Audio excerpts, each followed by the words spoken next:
بسم الله الرحمن الرحيم. الحمد لله، الصلاة والسلام على رسول الله محمد وآله وصحبه ومن اهتدى بهداه.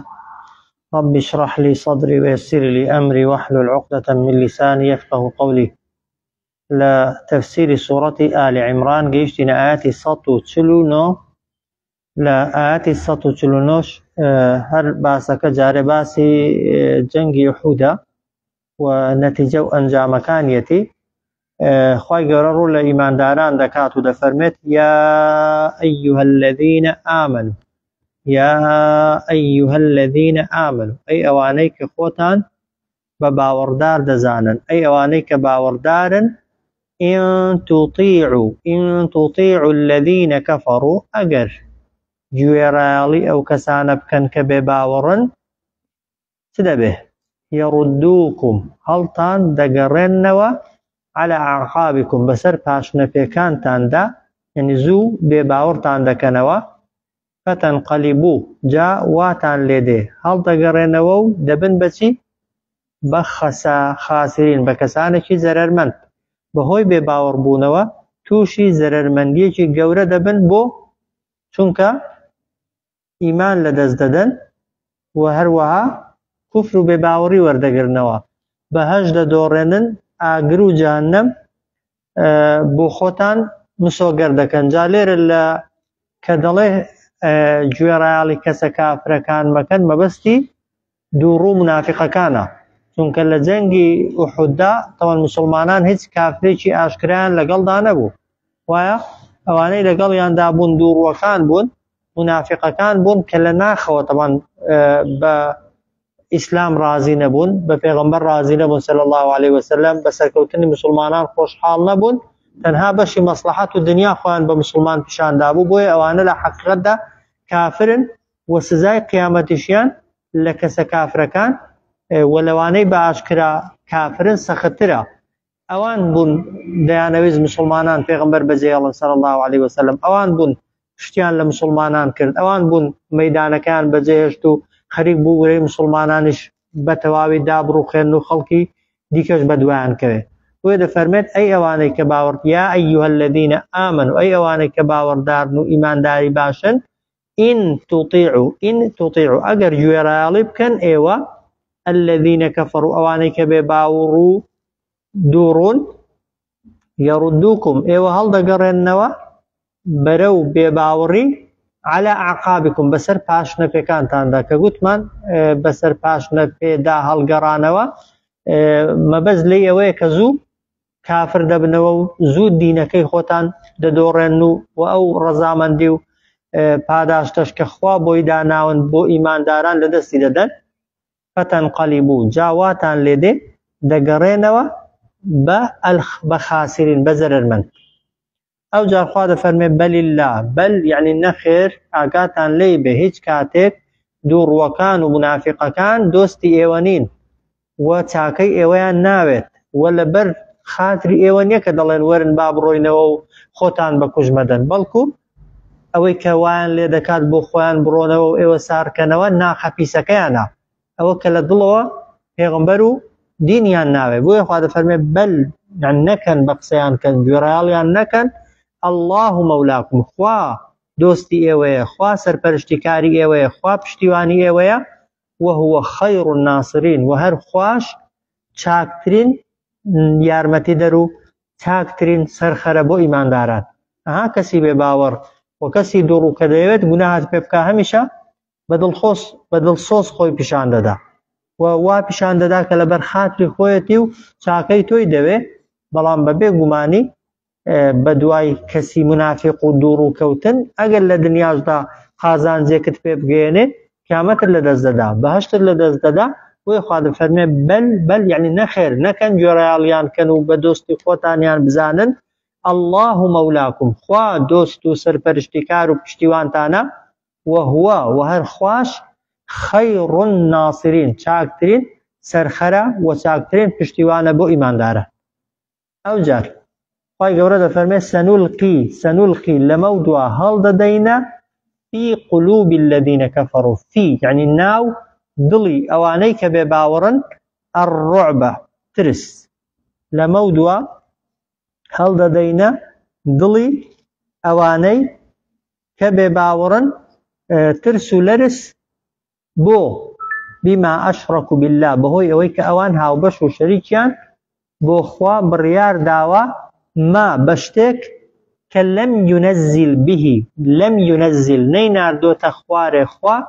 بیهی لەسەر ئەو هاوبەش بڕیاردانەی ئەوان سوڵتانن هیچ بەڵگەیەک یعنی شتێکیان کردووە بە شەریکی خوا کە هیچ بەڵگەیەکیان نییە کە ئەوانە شەریکایەتی و هاوبەشەیانتیان هەبێت لەگەڵ خوادا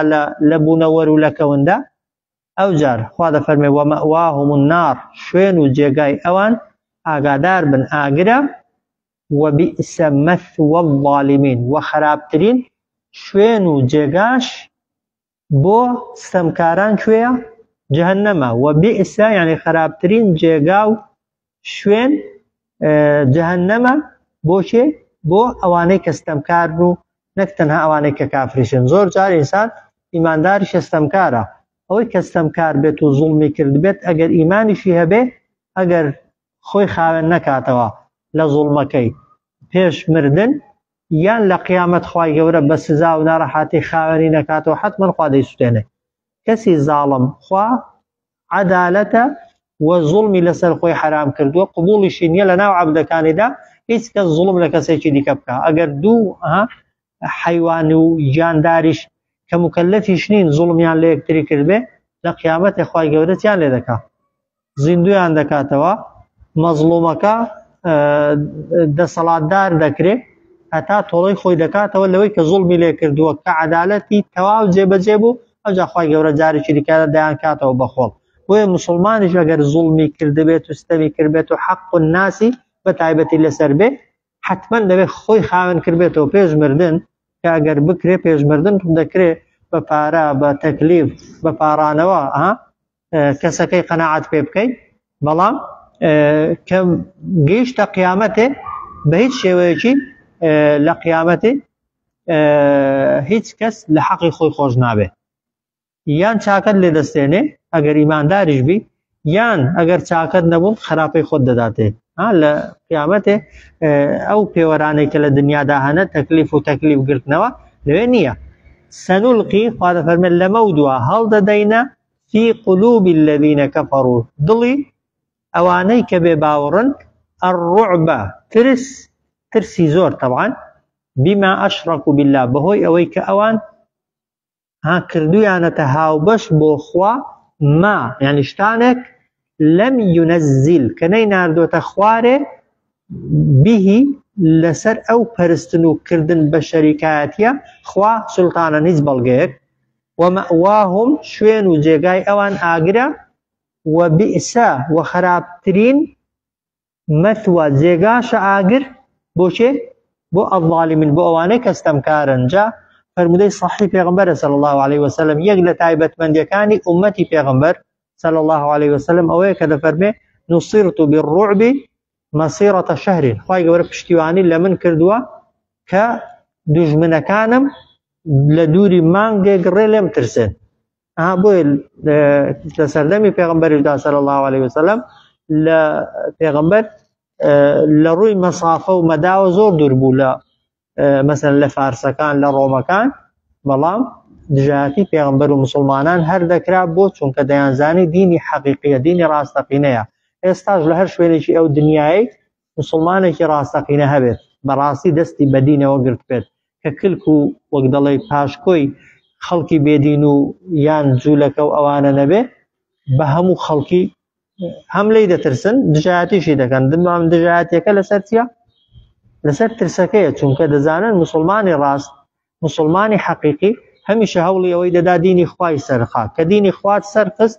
زوڵم و ستەم و نادادی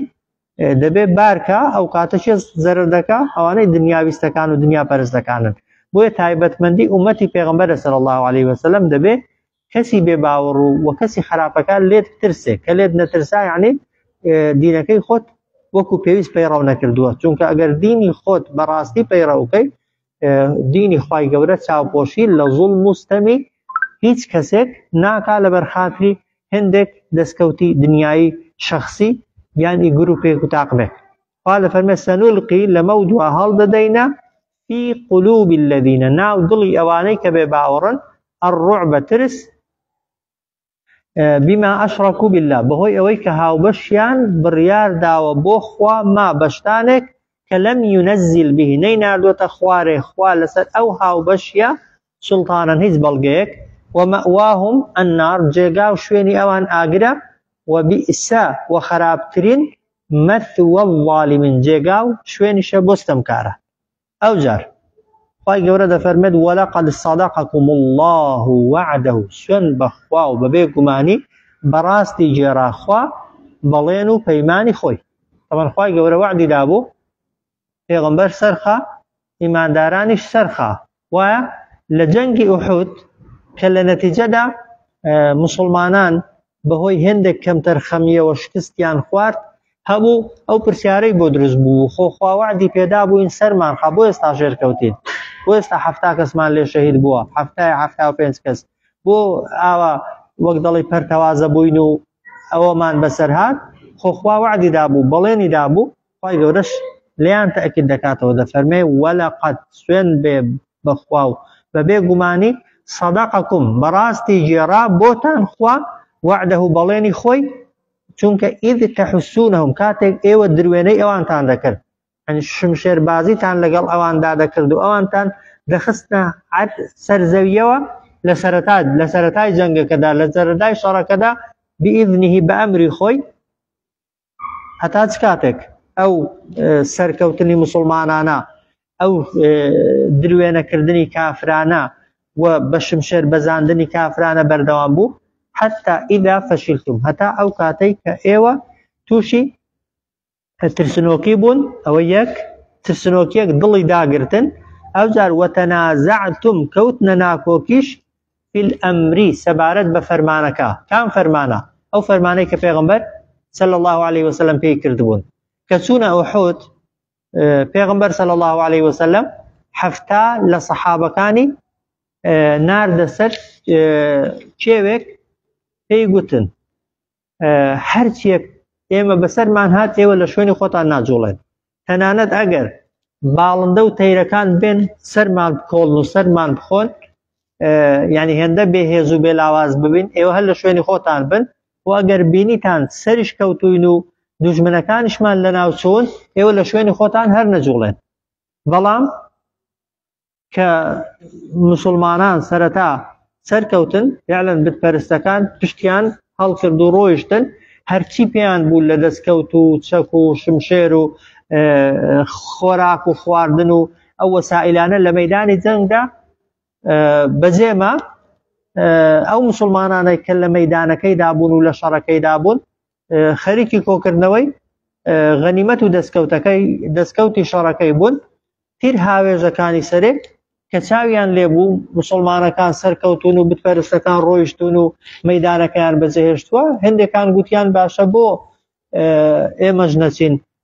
وەکو ئەوەکانی دیکە غەنیمەت و دەستکەوتەکان کۆنەکەینەوە با ئێمەش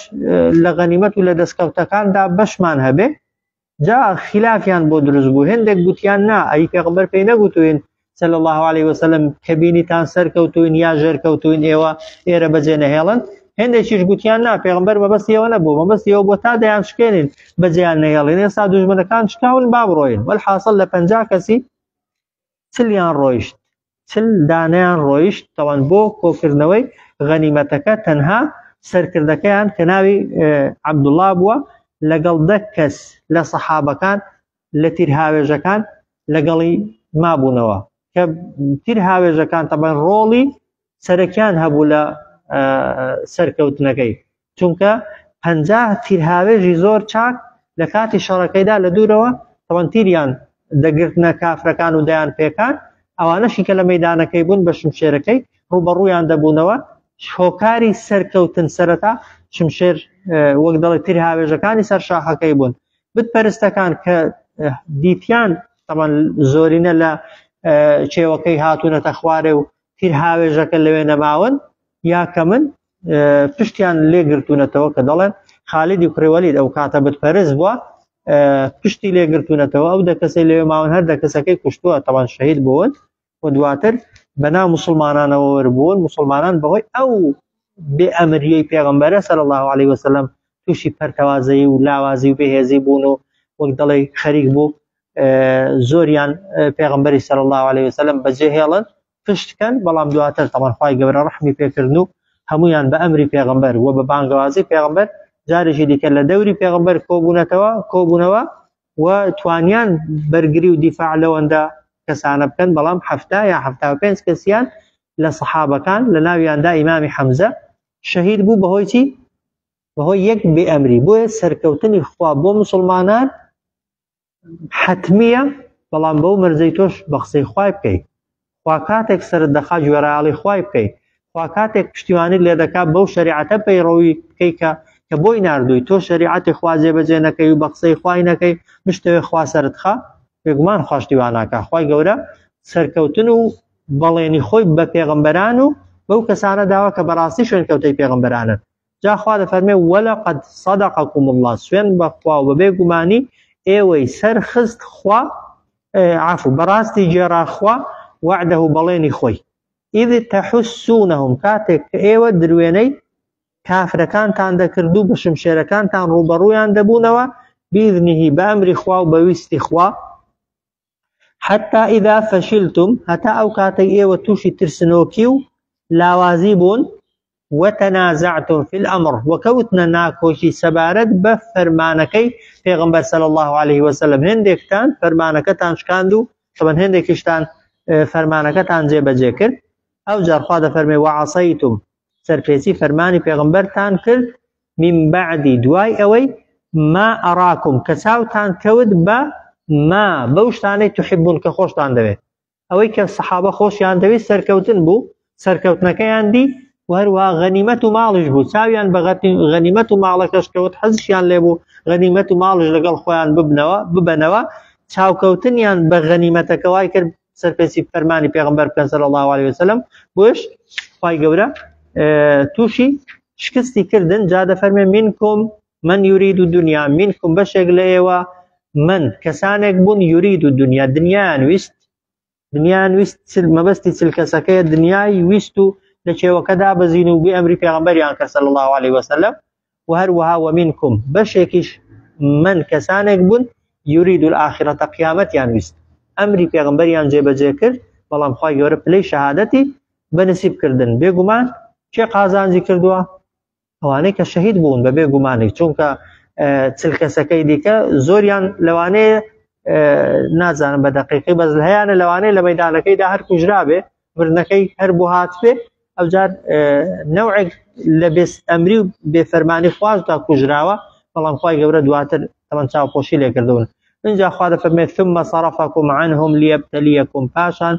خواي قبره او بامريتان كرت خواي قبره چي كرت صرفكم عنهم دستي ايوي قرتوا لبرامبر كافران دا واي كرت ايوه زالله بن بسر كافر كان دا بو ليبتليكم تا خواي قبره تاقيتان كاتوا تاب زانن شكستيش هيا لشردا تاب زانن كجرانيش هيا هر ناكجي هر سرناكوي هر غنيمت الدزناكوي جاري واحد دش كجريو وهر واش كستيش ديني ثم صرفكم عنهم فاشان خوا دستي ايوي لسر اوان قرتوا صرفكم ايوي لادا لاوان ايوي لادا لاوان يعني دستي ايوي لسر اوان لابرت هزي ايوي لسر اوان لابرت كهزي ايوي لسر اوان لابرت او زاد چه بهز بو كافركان زارشي ديك بهز بونوا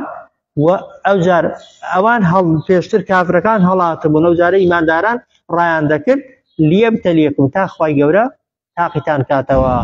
بلام قال فرمي ولقد عفا عنكم سوين بخوا ببيگماني چاو پوشي کرد خوای گورا لایوا لکامانه لوانه کم ترخم یکشیان کردبو لوانه کتاوانه کشیان کردبو لوانه شکبه امری پیغمبریان کردبو خوای گورا عفو کردن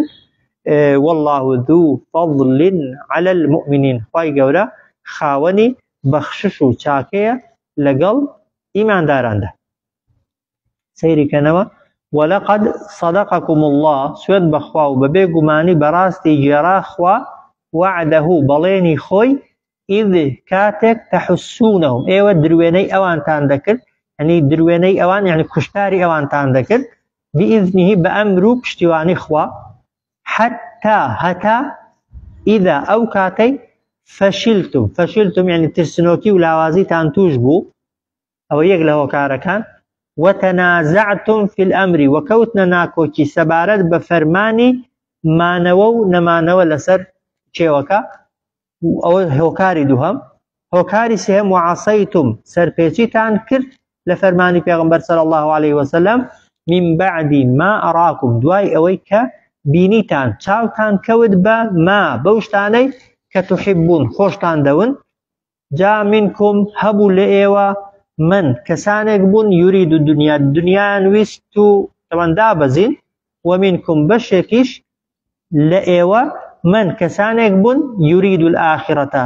قیامەتیان ویست و هەوڵی قیامەتیاندا و لە شوێنی خۆیانمانەوە شەهید بوون ثم صرفكم عنهم پاشان خوا ئێوەی لادا لە ئەوان خوا دەسەڵاتی ئێوەی دوورخستەوە لە ئەوان دەستی ئێوەی دوورخستەوە لە ئەوان لیەبتەلیەکم تا تاقیتان کاتەوە ئەوجار وەلەقەد عەفا عنکم سوێند بەخوا و بێ گومانی خوای گەورە چاوپۆشی کرد لێتان هیچ کەس بۆی نییە تەمان بە خراپە باسی ئەو سەحابانەشکا کە لە شێوەکەی دابەزیون و بوونەتە هۆکاری شکستەکەش بۆ چونکە خوا عەفوی کردوون خوا چاوپۆشی لێ کردوون خوای گەورە تاوانەکانی ستڕیونەوە والله خوا ذو فضل خاوەنی چاکەیە على المؤمنين بەسەر ئیمانداراندا ئەوجا خوا دەفەرمێ بیر هەنە یعنی کەوت بوونە گومان لە خۆیان بۆ خوا وعدی سەرکەوتنی داوە و ئێستا شکستمان هێناوە خوای گەورە زیاتر وەبیریان دەوێنێت دەفەرمێ إذ تصعدون ولا تلوون بیر بکەنەوە لەو حاڵەتەی لەو مەشهەدەی لەو کاتەی إذ تصعدون کاتێک کە ئێوە دوور دەکەوتنەوە جا تصعدون يعني بە شاخ و بەرزاییەکاندا هەڵدەگەڕان و لە مەیدانەکەدا دوور دەکەوتنەوە ئەوجار ولا تلوون ئاوڕتان نەدەدایەوە على أحد کەستان لە کەس هەندێ هێندە حاڵەتێکی مەترسیدارتان توش بوو إذ تصعدون کاتێک کە ئێوە لە مەیدانی شەڕەکەدا دوور دەکەوتنەوە و بە بەرزاییەکاندا هەڵدەگەڕان ئەوجار ولا تلوون ئاوڕتان نەدەدایەوە نەدەگەڕانەوە على أحد کەستان بەسەر هیچ کەسدا هێندە حاڵەتەکە سامناک بوو والرسول وهروها ئەو پێغەمبەرەش صلى الله عليه وسلم يدعوكم بانجی ئێوەی دەکرد في أخراكم لەلای پشتەوەڕا بانجی دەکردن هاواری دەکردنێ پێی دەفەرمون يعني ناوی دەهێنان جاری وا هەبوو و جاری وا هەبوو ئەوە بەگشتی دەگو إلي عباد الله وەرنە لای من بەندەکانی خوا إلي عباد الله أنا رسول الله من يكفر فله الجنة هذا يفرمون پێغەمبەری خوام هەر کەسێک بگەڕێتەوە و پێی بچەسپێنێ بەهەشتی بۆ هەیە فعلا بە ئەمری پێغەمبەر صلى الله عليه وسلم گەڕانەوە جارێکی دیکە تەمان مسلمانان سەرکەوتنەوە پێی خۆیان گرتەوە و ئەوەی کە ئیدعای ئەوەیان دەکرد کە پێغەمبەر شەهید بووە تەوان ئیدعاکە ڕاست دەرنەچوو کە ها گوتمان هێندێک کە بیستیان پێغەمبەر شەهید بووە دەیان گوت باشە ئێمە دوای پێغەمبەری وەک دەڵێ دیفاع لە چی بکەین خۆ پێغەمبەر نەما زۆرینەش ئەوانەی کە ئیمان بە قووەت و بەهێز بوون دەیان گوت وەرن ئێمە ژیانمان دوای پێغەمبەر بۆ چییە لە کام ڕێگادا پێغەمبەر ڕۆیشتووە بە ئێمەش لە هەمان ڕێگادا بڕۆین جا خوا دەفەرمێ فأثابكم خوای گەورە پاداشتی ئێوەی دایەوە پاداش لێرە مەبەستی ئێوەی سزای ئێوەیدا غەممەن بە خەمێکی توشکردن بەڵام بێغەممین بەهۆی ئەوەی کە ئێوە خەمێکتان تووشی پێغەمبەر کرد طبعاً ئەوان بەهۆی دابەزینەوە خەفەتیاندایە پێغەمبەر صلی الله عليه وسلم پێغەمبەر زۆر خەفەتی لێ خواردن خوای گەورەش مسلمانەکانی تووشی شکست کرد ئەوانیش خەمیان خواردەوە بەڵام حکمەتەکە چی بوو خوا بۆچی خەمی دانێ و تووشی شکستی کردن لكي لا تحزنوا بۆی واتان لێ بێخەفەت نەخۆن لە مەودووە على ما فاتكم لەسەر ئەوەی کە لە دەستی دەدەن ها ئەگەر کەسێکتان لێ مرد کەسێکتان لێ شەهید بوو ماڵ و سامانتان زەرەر کرد ڕابێن لەگەڵی خەفەتی لێ نەخۆن ئەوجار ولا ما أصابكم هەروە خەفەتیش لەو ناڕەحاتی و شتانە نەخۆن کە لە کاتی جەنگ و شەڕدا توشتان دەبێت چونکە مسلمان شکستەکەشی شەهید بوونەکەشی مردنەکەشی هەر بە چاکە بۆ دەنووسرێ والله خبير بما تعملون خوای گەورە زۆر خەبیر شارەزایە بە هەر کار و کردەوەی کە ئێوە ئەنجامی دەدەن إذ تصعدون کاتێک کە ئێوە دوور دەکەوتنەوە لە مەیدانەکە و بە بەرزاییەکاندا هەڵدەگەڕان ولا تلوون على أحد ئاوڕتان نەدەدایەوە لە هیچ یەکێک يعني هیچ یەکێکتان لە یەکێکی دیکە والرسول يدعوكم وبيغمبر صلى الله عليه وسلم بانگی ئێوەی دەکرد في أخراكم يعني لە پشتەوەڕا طبعا بەڵامی بانگوازی پێغەمبەریان دایەوە صلى الله عليه وسلم لە کۆتاییدا بەڵام فأثابكم خوای گەورە پاداشتی ئێوەی دایەوە یا دەتوانین بڵێن سزای ئێوەی دا غەممەن يعني بەخەمێک بەخەفەتێک بغەمین بەهۆی ئەوەی کە ئێوە خەفەتێکتان تووشی پێغەمبەر کرد بوو صلى الله عليه وسلم ئێوە بەهۆی ئەوەی کە بە قسەی پێغەمبەرتان نەکرد خەفەتتاندا خەمتاندا پێغەمبەر صلى الله عليه وسلم کە پێغەمبەری خوا زۆر خەفەتی خوارد لە شەهید بوونی 70 سەحابە و هۆکاری شەهید بوونەکەشی بێئەمری کردنی پێغەمبەر بوو صلى الله عليه وسلم چونکە پێغەمبەر صلى الله عليه وسلم احتیاطی تەواوی کرد بوو و خوای گەورەش وعدی تەواوی بۆ مسلمانان سەرەتا هێنادی مسلمانەکان بوون وعدەکەیان سەرەوە بنکردەوە وێ دەفەرمێت فأثابكم خوا ئێوەی سزادا غەممەن بەغەمێک بغەمین بەهۆی ئەوەی کە خەمێکتان تووشی پێغەمبەر کرد صلى الله عليه وسلم بەڵام حکمەتەکەی چی بوو لكي لا تحزنوا بۆی واتان لێت بێ خەفەت نەخۆن على ما فاتكم لەسەر ئەوەی کە لە دەستی دەدەن ولا ما أصابكم یان لەسەر ئەو شتانەی کە توشتان دەبن لە ئەشکەنجە و ئازار و ناڕەحاتی والله خبير بما تعملون خوای گەورە زۆر شارەزایە بە هەر کار و کردەوەیە کە ئێوە ئەنجامی دەدەن تاوانە صلى الله على سيدنا محمد وعلى آله وسلم